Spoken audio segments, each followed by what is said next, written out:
Esperanza Viva. Una elección inteligente. Esperanza Viva.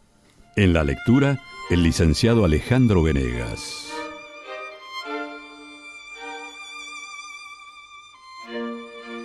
Capítulo 10. Nadie es dejado atrás.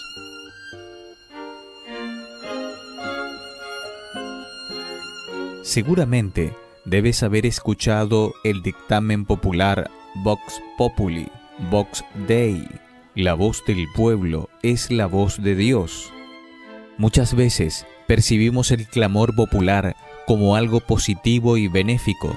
Sin embargo, en otras ocasiones notamos a las multitudes fuera de sus cabales, inclinándose a la futilidad y el error.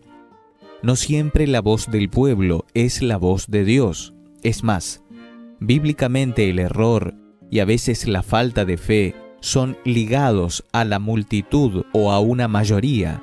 Un rápido ejercicio de memoria nos lleva a constatar esto. Los gentiles siempre fueron mayoría en relación con el pueblo judío, pero no por eso tenían la verdad. Fue la voz de una multitud, mayoría en aquel momento, la que condenó a Cristo a la muerte y perdonó al marginal Barrabás. La mayoría absoluta está equivocada y murió en ocasión del diluvio. Solamente Noé y su familia estaban en lo correcto y fueron salvos. Por otro lado, en la Biblia, muchas veces una minoría mantiene la verdad y la defiende. Fue así con los 3 hebreos frente al horno ardiente en Babilonia. Fue así con los discípulos, con la Reforma Protestante, y penosamente es así hoy. La verdad bíblica continúa siendo impopular, juzgada por los patrones humanos y despreciada por la mayoría. Esto debe ser un aviso para todo cristiano sincero que busca la voluntad de Dios. Es por eso que Jesús nos encamina al estudio de la palabra de Dios. Ustedes estudian con diligencia las Escrituras porque piensan que en ellas hallan la vida eterna, y ellas son las que dan testimonio en mi favor. San Juan, capítulo 5, verso 39. Al examinar las Escrituras, ¿sabes cuál es una de las verdades más afirmadas? Esa verdad quizá sintetiza el amor de Dios y es la más vibrante esperanza. Acertaste si pensaste en el regreso de Jesús. Hay cerca de 2.500 referencias bíblicas a ese tema. Dios presenta esa promesa de forma enfática. Nada puede ser más bonito, nada puede alegrar más al corazón que esperar el regreso de Jesús. Aquel que nunca quebró una sola promesa, declara que volverá y que nos llevará de regreso a casa.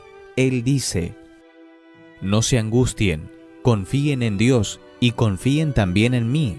En el hogar de mi Padre hay muchas viviendas. Si no fuere así, ya se lo habría dicho a ustedes.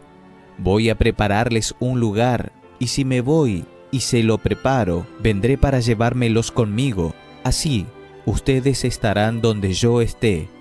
Ustedes ya conocen el camino para ir a donde yo voy. San Juan, capítulo 14, versículos 1 al 3.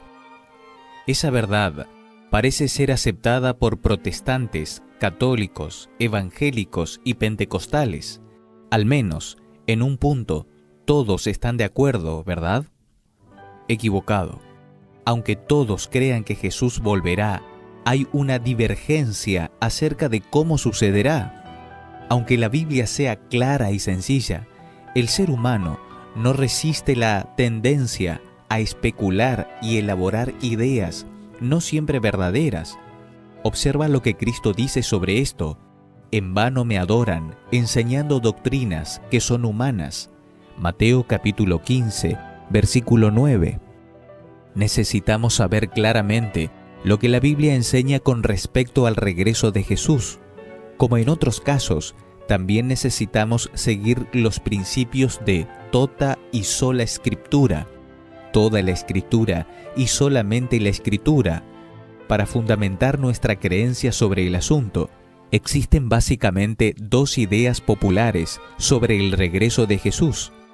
De acuerdo con la primera de ellas, el retorno de Cristo ocurriría en un único momento y será presenciado por todos los habitantes de la tierra.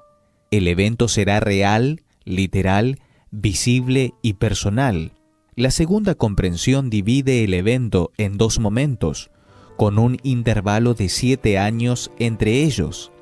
En el primero, Jesús vendrá en forma concreta y rescataría a su iglesia.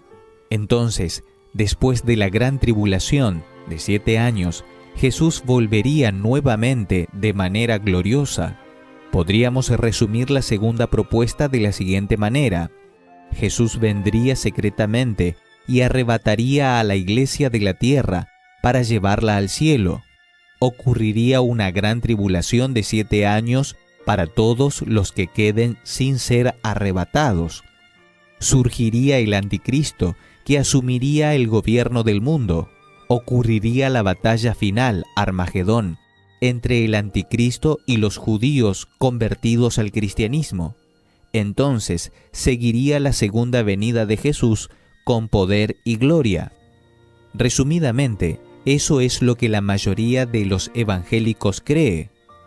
Fue fundamentada en esas creencias que se produjo una serie de libros de gran éxito en los Estados Unidos titulada Left Behind, Dejados Atrás, de Tim LaHaye y Harry B. Hankins. El éxito de la serie fue tal que poco tiempo después se transformó en una serie de películas exhibidas en los cines de todo el mundo. El éxito de Left Behind se debe a varios factores, pero existe un elemento que diferencia ese fenómeno de taquilla de otros. Se basa en una creencia de millones de cristianos. ¿Por qué tanta confusión interpretativa respecto del regreso de Jesús? Tal vez porque falta el claro estudio de la palabra de Dios. Aunque sea popular y haya conquistado multitudes, la creencia en el así llamado arrebatamiento, rapto, secreto, está lejos de ser unanimidad en el cristianismo.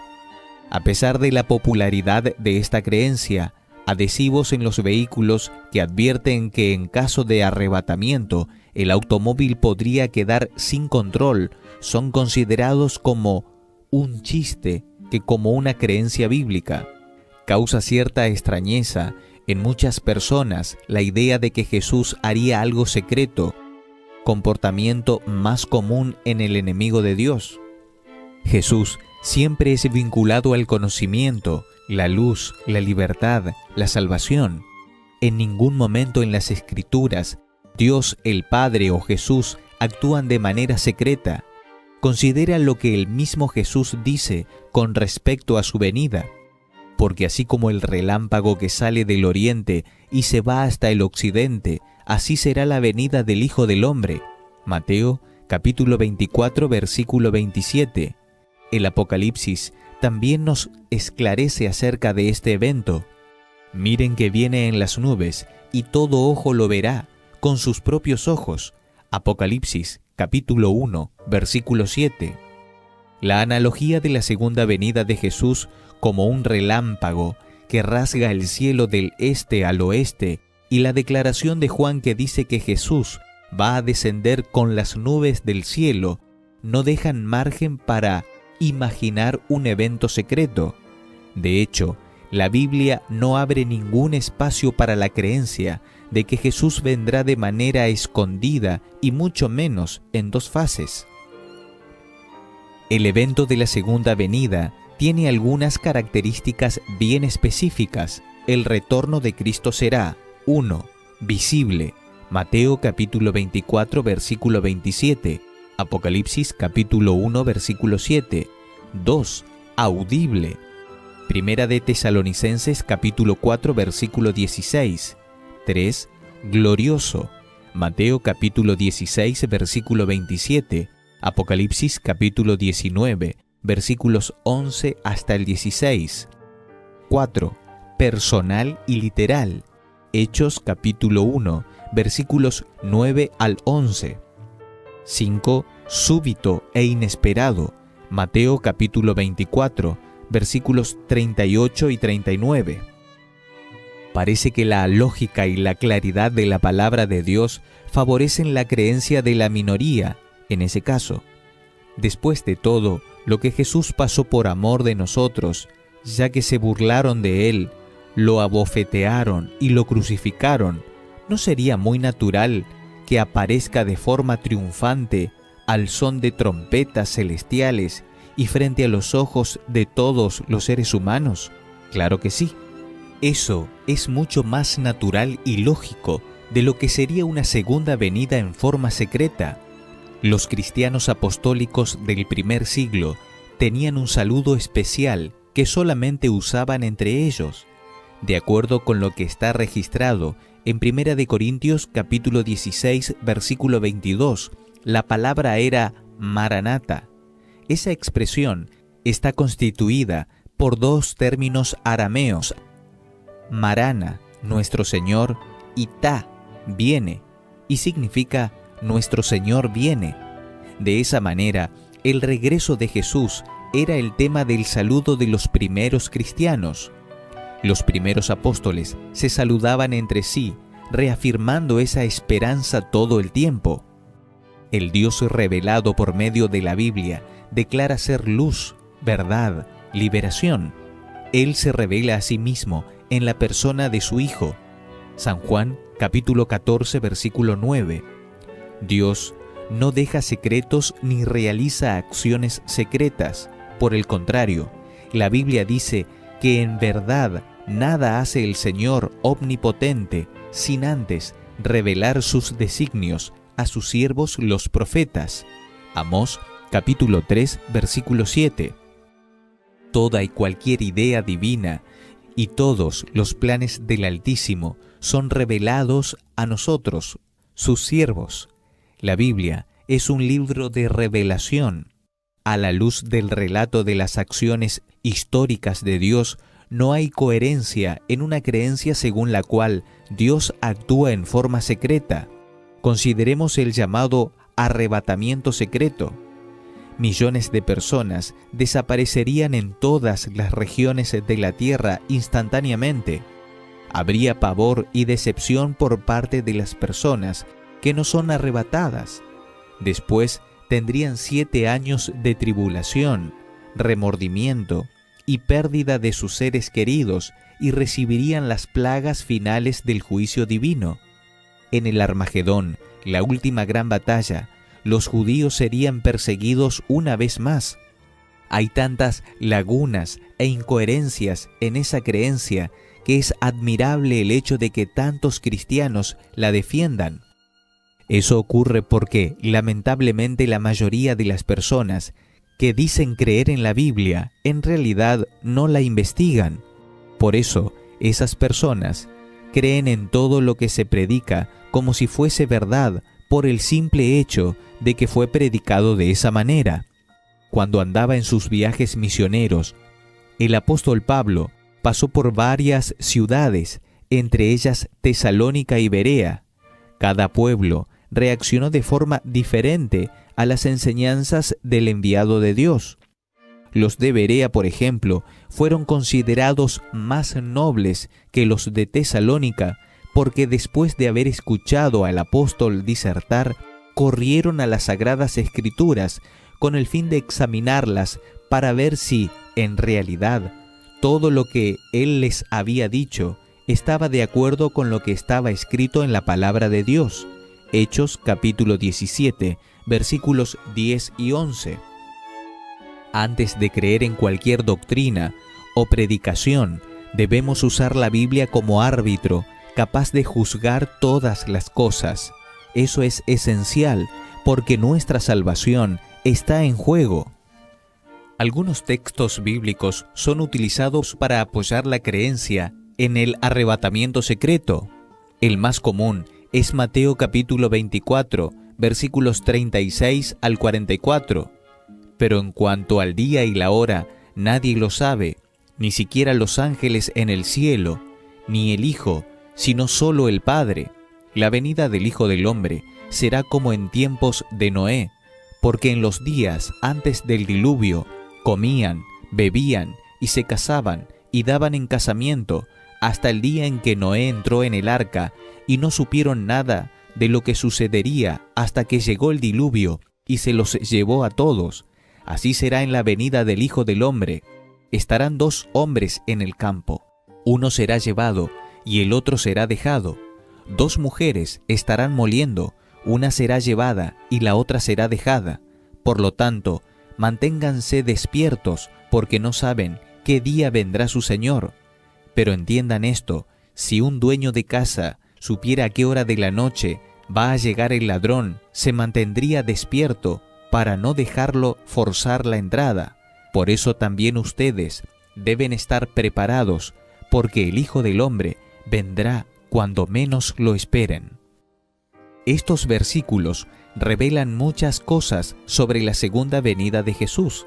Sin embargo, no hay posibilidad de sostener la doctrina del arrebatamiento secreto sobre esa base por varias razones. El texto indica la sorpresa de las personas frente al regreso de Jesús y también su falta de preparación espiritual por ese grandioso acontecimiento.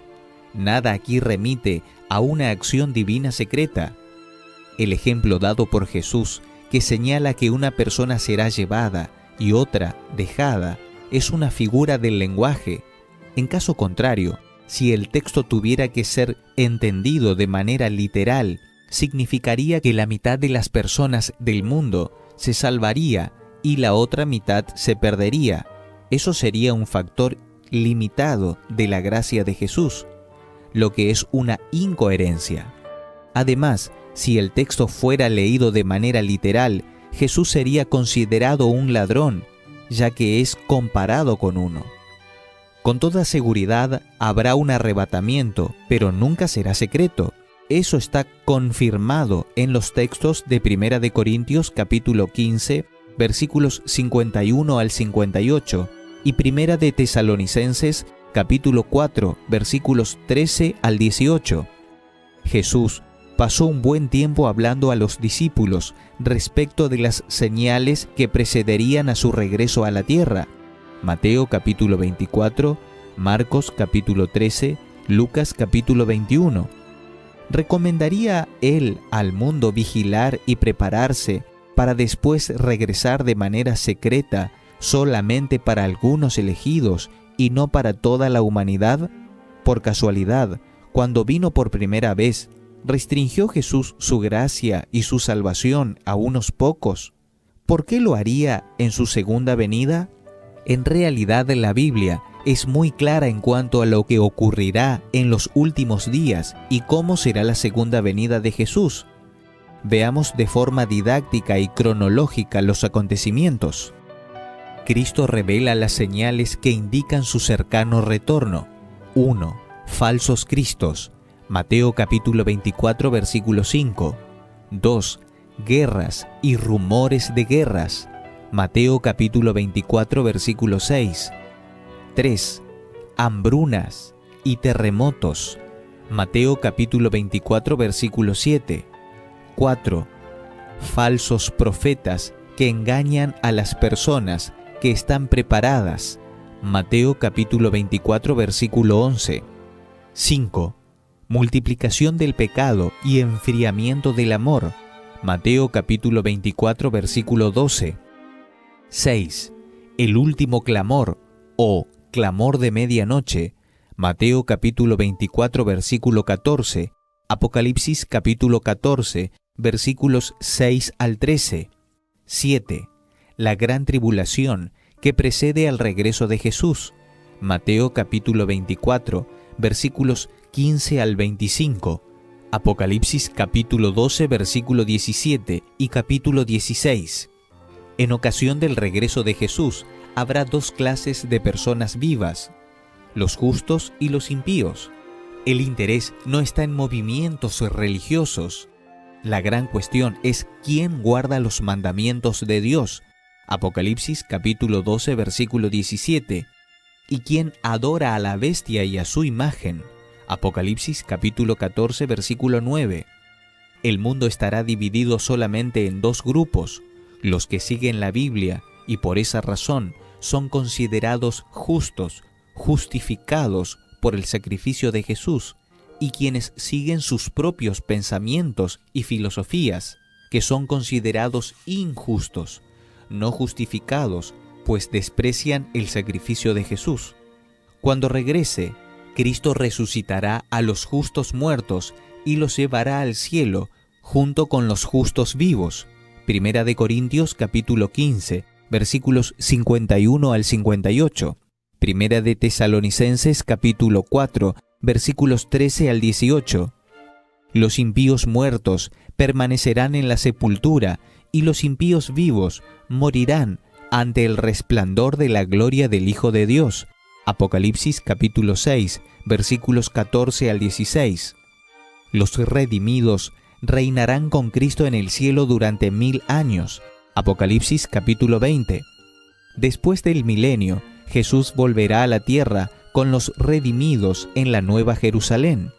En ese momento, ante la ciudad santa, ocurrirá la segunda resurrección. Apocalipsis capítulo 20, versículo 6.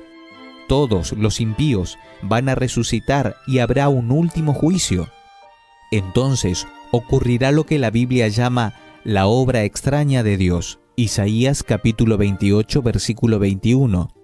Él mandará que descienda fuego del cielo, y en forma semejante a lo que ocurrió en el diluvio, los impenitentes serán destruidos. Es el fin del pecado y de los pecadores. La maldad, el diablo y sus ángeles serán aniquilados para siempre. Esa decisión, por más difícil que sea para Dios, es justa. Todos habrán tenido innumerables oportunidades para el arrepentimiento. Cada uno cosechará lo que sembró durante su vida. En ese contexto, la Biblia presenta uno de los textos más hermosos, Apocalipsis capítulo 21, versículos 4 y 5, que dice: Él les enjugará toda lágrima de los ojos, ya no habrá muerte, ni llanto, ni lamento, ni dolor, porque las primeras cosas han dejado de existir. El que estaba sentado en el trono dijo: Yo hago nueva todas las cosas. Todo será restaurado. La misma palabra eterna que creó el mundo la renovará a la perfección original. La escritora Elena de White escribe ese clímax en el libro El conflicto de los siglos, en la página 737. El gran conflicto ha terminado. Ya no hay más pecado ni pecadores. Todo el universo está purificado. La misma pulsación de armonía y de gozo late en toda la creación. De aquel que todo lo creó manan vida, luz y contentamiento por toda la extensión del espacio infinito. Desde el átomo más imperceptible hasta el mundo más vasto, todas las cosas, animadas e inanimadas, declaran en su belleza sin mácula y en júbilo perfecto que Dios es amor. De una cosa podemos tener certeza: nadie será dejado abandonado, nadie será olvidado. Jesús nunca actuará de forma secreta, porque Él es nuestra esperanza viva. Él nos ama y por esa razón volverá visiblemente. Vendrá a buscarnos y, de acuerdo con lo que prometió, nos llevará de regreso a casa. El que da testimonio de estas cosas dice: Sí, vengo pronto. Amén. Ven, Señor Jesús. Apocalipsis, capítulo 22, versículo 20.